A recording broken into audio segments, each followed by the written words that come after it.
দেখবেন ঘন্টার পর ঘন্টা সমাজের সর্বশ্রেণীর মানুষ বৈশা বৈশা আড্ডা দেয়, শুধু আড্ডা দেয় না বন্ধু, দোকানের সব জায়গায় পয়সা পয়সা খালি কে কি করছে সমস্ত কিবোর্ড আর সমালোচনা ওই জায়গায় চলে। ঠিক কিনা প্রত্যেকটা এলাকার চায়ের দোকানগুলো হইলে দিয়া ওই এলাকার কিবোর্ডের গোডাউনের কারখানা। ঠিক কিনা চা খায় আর কি একটা নাটক করে দেখেন, কালটা দিয়ে খালি হিসাবে সবই ভালো, কিন্তু একটু ঘুষ খায়, সুদ খায়। এরপর আমার কাল দিয়ে আমি সরকার আগের যা ভালো ছিল খায় কথা বলে আরেকটু কাল দিয়ে কি বলতে সবার রাস্তা করে আমার রাস্তাটা করে না কথা বল লাগে। এরপর কোন করে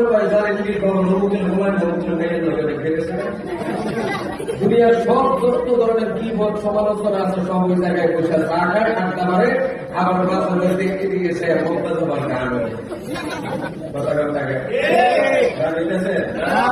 কিছু কথা আবার কিছু কিছু যারা মুরব্বী আছে বিরুদ্ধেও দেখতে পারে, কিন্তু আপনারা রাখবেন না।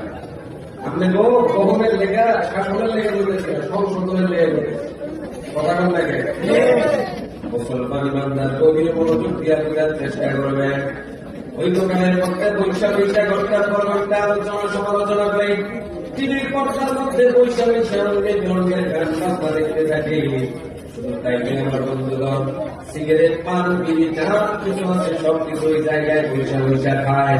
ওই মুহূর্তের মধ্যে চাইলে আপনাদের হাঁটার দক্ষিণ পাড়া মসজিদের ইমাম সাহেব যদি যায় পায়, মুরব্বী গো মসজিদের মাইকের মধ্যে আদান হয়েছে, চলেন আপনার গিয়ে একটু জামাতে নামাজ আদায় করবো।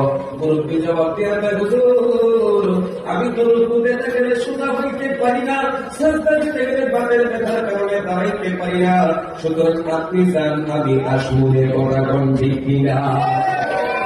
ঘন্টার পর ঘন্টা টিভি দেখো, তখন তোমার বাতের ব্যথা হয় না।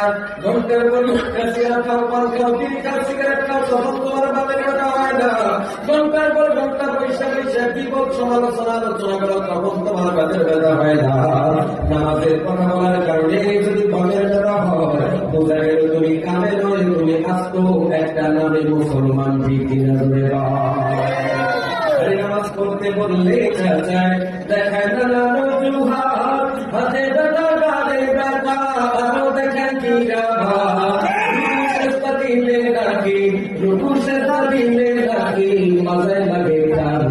ওরা কিসের মুসলমান, ওরা মুসলমান, ওরা কিসের